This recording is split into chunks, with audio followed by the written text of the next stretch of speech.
If cooking scares you, but you want to learn, don't start yet. Because there are a few things you need to understand, or you will give up before you ever build confidence in the kitchen. Before you even start cooking, you need to understand these 5 things. Number one, you have to do it for yourself, not for other people. The fastest way to hate cooking is to do it solely to impress someone else. And that can be anyone. It can be a partner, a parent, other family members, friends, coworkers.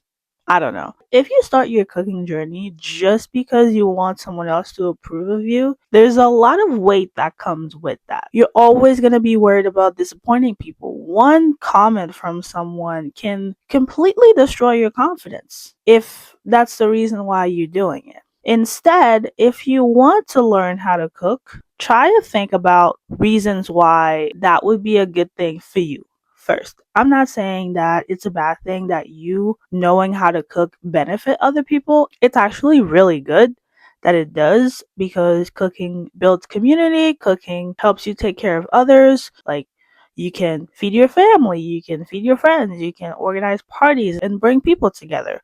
But for someone who's being held back by a fear of cooking, I don't think it's a good idea to start just because you want other people to approve of you. That is the fastest way to hate it. That's why I don't recommend it. Sit down and think about how knowing how to cook would benefit you. If you need some inspiration, I have a video where I talk about 10 reasons why learning to cook is worth it. You can watch that video. I'll link it somewhere up here and in the description box below so you can watch that video to give you some ideas about why having cooking skills is beneficial. But try to come up with your own reasons. And don't get me wrong, it can definitely include other people. For example, if you're a parent, that's a great skill to have. But what I'm saying is try to think about reasons that would benefit you first because you're going to actually enjoy doing it. It's not going to feel like a chore. Well, sometimes it will because, life happens. We're not always thriving. Sometimes we're just doing things because we have to, but you're gonna enjoy the process a lot more if you're not doing it just to please other people. The second thing you need to understand is that you will not get good overnight. Uh, some people have a natural talent for cooking. Let's just acknowledge that.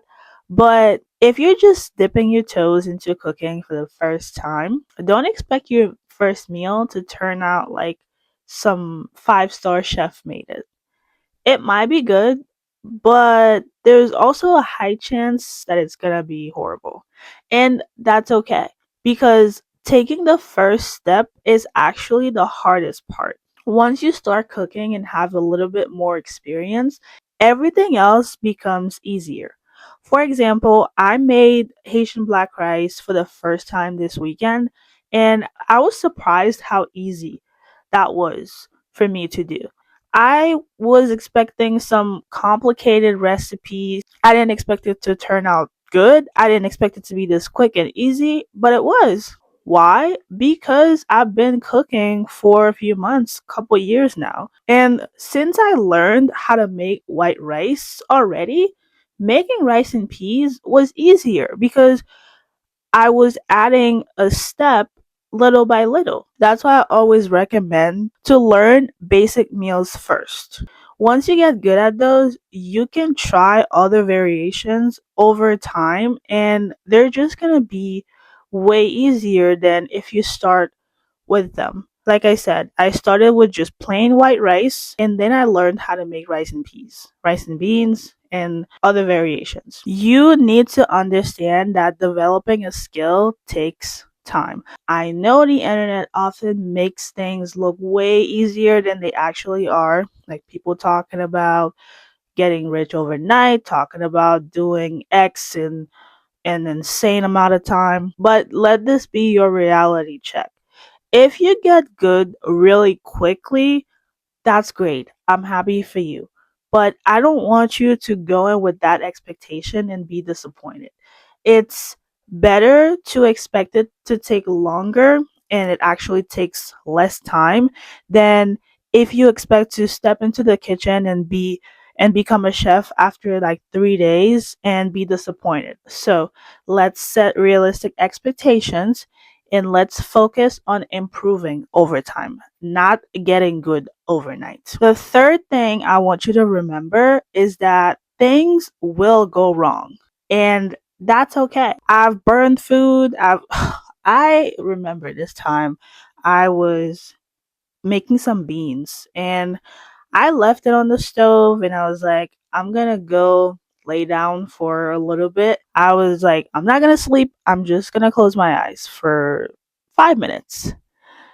Yeah, don't do that.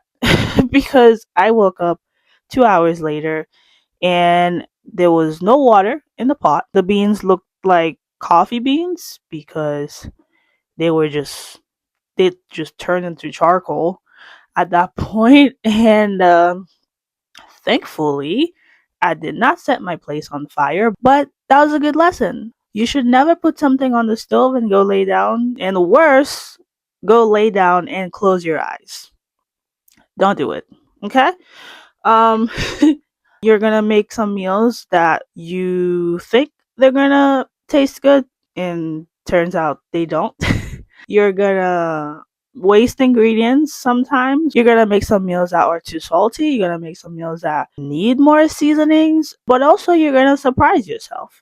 Sometimes you're going to make something that you weren't expecting to turn out delicious, and when you try it, it actually does. I know my point was that things will go wrong and that's okay, but things will also go right. Over time, you'll notice small progress, and it's important that you take note of them, whether you take a mental note, whether you actually track your progress on a piece of paper on your phone, which I actually recommend taking pictures if you're starting your cooking journey, because that's how I started posting cooking content online. I used to take photos to show my mom the meals I was making, and then one day I started posting them online, and people were actually inspired. They were learning from my videos or encouraging me to keep going.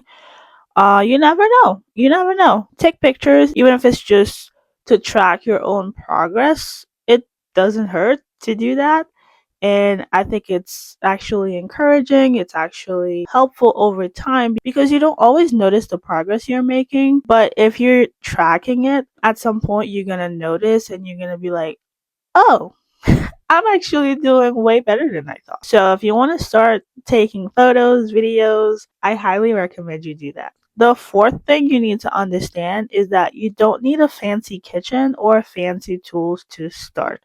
You don't need a big kitchen with fancy appliances and new cabinets and, white countertops to start cooking. Start where you are. Use what you have. Start with the basics. Because when you do get your dream kitchen, you're going to know exactly what to do and how to move around it with confidence. Here's what you need to remember: get the basic tools you need and stop thinking that your space isn't enough. Start with what you have, and when you develop your skills, when you get into a better situation, you can get more. You can always get more later, but if you're just getting things like you're spending your money acquiring new appliances, new gadgets every day, and you don't use them, you're just wasting your money. You're just wasting your time and you're not learning. I have a video where I talk about why I stopped waiting for the perfect kitchen. I'll also link it in the description box below so you can also watch that video. But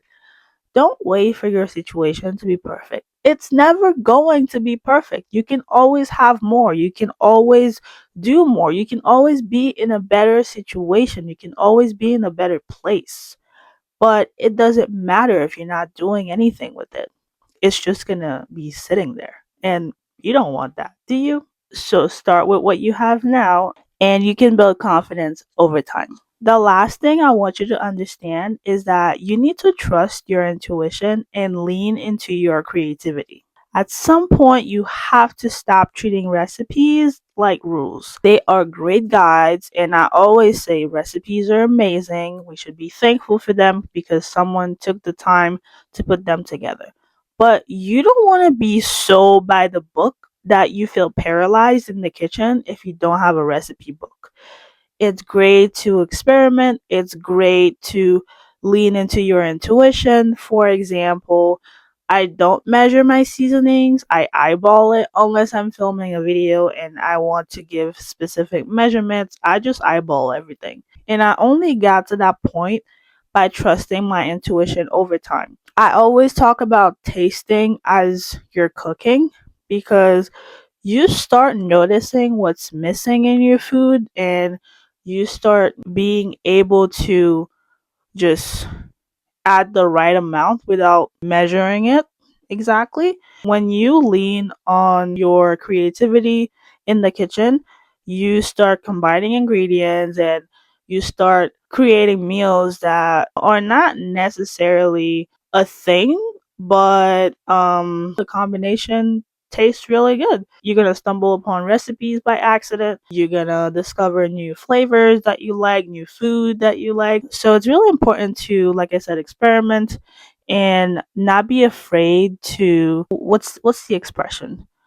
It's not go off track. It's not be afraid to um step outside of your comfort zone. Yeah, that's that's what I was looking for. I don't know why it took me so long to think about it. Don't be afraid to step outside of your comfort zone because that's how you grow, that's how you learn, and you might surprise yourself. There's a lot of things that I learned how to cook only because I decided to step outside of my comfort zone and eat things that I didn't grow up eating, and turns out I really like them.